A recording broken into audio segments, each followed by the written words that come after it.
Big TV భక్తి సమాచారం WhatsApp ఛానల్లో జాయిన్ అవ్వండి. అన్ని విశేషాలు ఎప్పటికప్పుడు తెలుసుకోండి.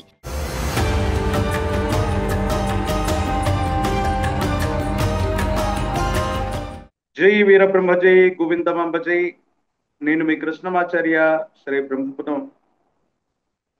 విశ్వభవితను చెప్పిన కాలజ్ఞాని జగద్గురు శ్రీమద్ విరాట్ పోతులూరి వీరబ్రహ్మేంద్ర స్వాముల వారి యొక్క దివ్యమంగళ శుభాశస్సుల చేత, స్వామివారి ఉపాసన బలం చేత గవ ప్రశ్నను ప్రత్యేకించి గోచారవశాత్తు ఉన్నటువంటి గ్రహగతుల్ని అనుసరించి వార ఫలాల్ని నేను తెలియజేయబోతున్నాను. ముందుగా ఈ వారం ఉన్నటువంటి గ్రహగతులు 23వ తారీఖు 6వ మాసం 2025 సోమవారం, శ్రీ విశ్వావసు నామ సంవత్సర ఉత్తరాయణ పుణ్యకాలం, గ్రీష్మ ఋతువు, జ్యేష్ఠ మాసం, కృష్ణపక్ష దశమి నుండి 29/6/2025 శ్రీ విశ్వావసు నామ సంవత్సర ఉత్తరాయణం, ఆషాఢ మాస శుక్లపక్ష చవితి ఆదివారం వరకు ఉన్నటువంటి గ్రహగతులను ప్రాథమికంగా మనం చూద్దాం. మేషంలో శుక్రుడు, మిథునంలో రవి గురువు, కర్కాటకంలో బుధుడు, సింహంలో కుజకేతువులు, కుంభంలో రాహువు, మీనంలో శని. ఇక వారాంతరంలో మేషం నుండి వృషభంలోకి శుక్రుడి యొక్క సంచారం జరుగుతుంది. గత వారం మనం తెలుసుకున్నట్టుగానే ఇలాంటి గ్రహగతులు దేశ కాలమాన పరిస్థితుల్లో వివిధ రాష్ట్రాల్లో ఎన్నో రకాలైనటువంటి సంఘటనలకి కారణమవుతాయని మనం తెలుసుకున్నాం. గతించినటువంటి వారం 10 రోజుల క్రితం విమాన సంబంధమైనటువంటి ప్రమాదాల గురించి కూడా మనం విన్నాం. వాటిన్నిటిని ముందుగానే తెలియజేసే ప్రయత్నం చేశాం. గత వారం వార ఫలాల్లో మనం చెప్పుకున్నటువంటి అంశం వంతెనలు, ప్రత్యేకించి నీటి ప్రవాహం మీద ఉన్నటువంటి వివిధ రకాలైనటువంటి డ్యాంలు, వీటికి సంబంధించినటువంటి విషయంలో ఏవైనా ప్రమాదాలు జరిగేటువంటి అవకాశం ఉందని మనం చెప్పాం. ఉత్తరావణిలో అవ్వచ్చు, ఉత్తర భారతదేశంలో అవ్వచ్చు, మహారాష్ట్ర సమీపంలో అవ్వచ్చు, ఒక వంతెన ప్రమాదం మీద చాలా మంది గల్లంతయ్యారు, కొంతమంది చనిపోవటం కూడా జరిగింది. ప్రత్యేకించి విద్యుత్కు సంబంధించినటువంటి అంశాల పట్ల కూడా జాగ్రత్తగా ఉండాలని, అగ్ని సంబంధమైనటువంటి ప్రమాదాలు కూడా ఎక్కువగా జరిగేటువంటి అవకాశం ఉందని, ప్రత్యేకించి విమానయాన సంబంధమైనటువంటి విషయాల్లో ఇంకా ముప్పు పొంచి ఉందన్న విషయాన్ని ముందుగానే మనం తెలియజేశాం. గతించిన వారం 10 రోజులుగా అనేక విమానాలు సాంకేతిక పరమైనటువంటి సమస్యల్ని ఎదుర్కోవటం, ముందుగానే వాటిని గ్రహించటం వల్ల పెను ముప్పులు తప్పినటువంటి దాఖలాన్ని మనం చూస్తున్నాం. ఇవాళ నిన్నటి రోజు ఎయిర్ ఇండియాకు సంబంధించినటువంటి 3-4 విమానాల యొక్క సర్వీసులను కూడా పూర్తిగా రద్దు చేసినటువంటి అంశాలని మనం మీడియాలో, సోషల్ మీడియాలో మనం చూస్తూ ఉన్నాం.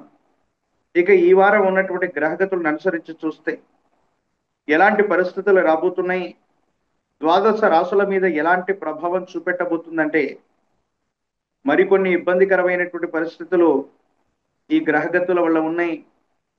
ఆత్మహత్యా ప్రయత్నాలు అధికమయ్యేటువంటి అవకాశం ఉంది. మానసికమైనటువంటి ఒత్తిళ్లు అధికమవుతూ ఉంటాయి.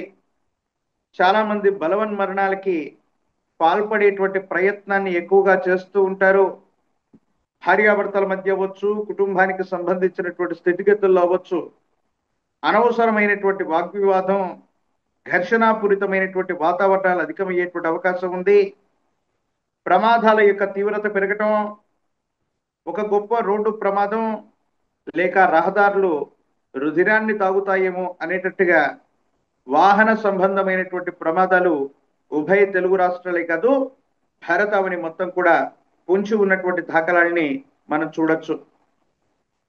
ప్రత్యేకించి ఇలాంటి గ్రహగతులు మరిన్ని వాయు సంబంధమైన, అగ్ని సంబంధమైన, విద్యుత్తు, జల సంబంధమైనటువంటి విషయాల్లో ప్రమాదాలకి కారణమయ్యేటువంటి అవకాశం ఉంది. కాబట్టి పారిశ్రామిక వాడలు, విద్యుత్ ఉత్పత్తి కేంద్రాలు, ప్రత్యేకించి విద్యుత్కు సంబంధించినటువంటి వ్యవస్థలు, వీటి పట్ల అప్రమత్తంగా ఉండటం చెప్పదగినటువంటి సూచన. ప్రత్యేకించి భారతావనికి సంబంధించినటువంటి భద్రతా సంబంధమైనటువంటి విషయాల పట్ల తస్మాత్ జాగ్రత్తగా ఉండాలి.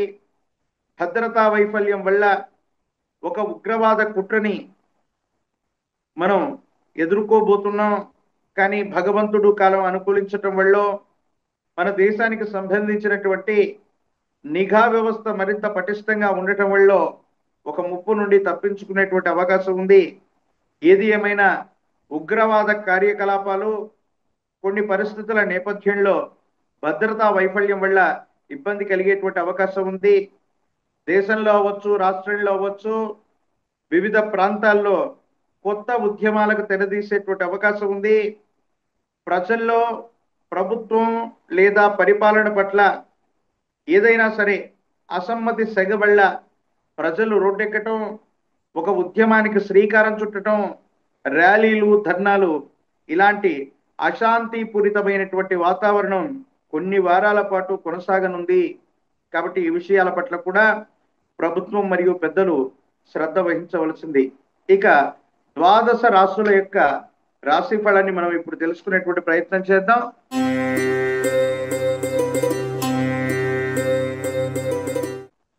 తదుపరి కర్కాటక రాశి. శివాయ బ్రహ్మణే నమః. వీరబ్రహ్మేంద్ర స్వామినే నమో నమః.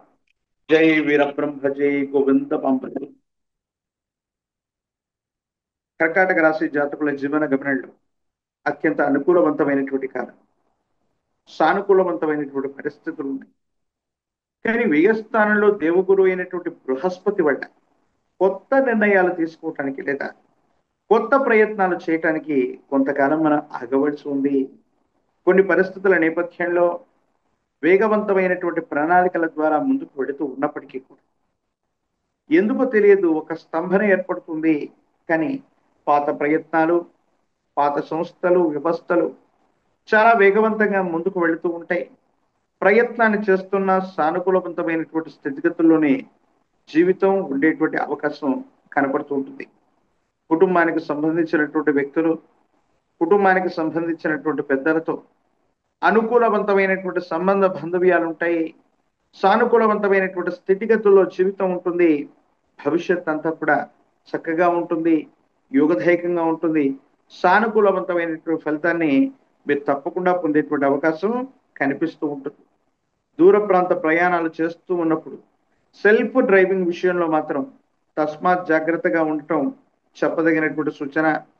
ఆర్థిక పరమైనటువంటి అంశాల్లో ధనం నిలబడకపోవటం, అన్యాయకరమైనటువంటి ఖర్చులు అవటం మీ మానసికమైనటువంటి సంఘర్షణకి కారణమయ్యేటువంటి అవకాశం ఉంది. ఏది ఏమైనప్పటికీ కూడా కుటుంబపరమైనటువంటి అంశాలు అవ్వచ్చు, వ్యక్తిగతమైనటువంటి జీవితం కోసం మీరు తీసుకునే నిర్ణయాలు అవ్వచ్చు, సమీపమైన భవిష్యత్తులో సానుకూలవంతమైనటువంటి నిర్ణయాల్ని, ఫలితాన్ని మీకు తప్పకుండా ఇచ్చేటువంటి అవకాశం ఉంది. కాబట్టి ఏమాత్రం ఆందోళన పడినక్కర్లేదు. మిశ్రమ ఫలితాల్లో కూడా ఎక్కువగా సానుకూలవంతమైనటువంటి ఫలితాలే కనపడుతూ ఉన్నట్టుగా మనం భావన చేస్తూ ఉండొచ్చు. గురువారం పూట విశేషించి దత్తాత్రేయ స్వామి వారు, వీరబ్రహ్మేంద్ర స్వామి వారి వంటి విశేషవంతమైనటువంటి గురుదేవతా స్వరూపాల యొక్క ఆలయ ప్రాంగణానికి వెళ్ళి గంధం లేదా చందనంలో ముంచినటువంటి పుష్పాలని గురుదేవతా స్వరూపాలకి అందించిన, గురుదేవతా స్వరూపాలకి విశేషంగా అభిషేక క్రతువు చేసిన సానుకూలవంతమైనటువంటి స్థితిగతి లభిస్తుంది, అనుకూలవంతమవుతుంది. అనుకూలవంతమైనటువంటి స్థితిగతుల్లో జీవితం ఉండేటువంటి అవకాశం కనపడుతూ ఉంటుంది.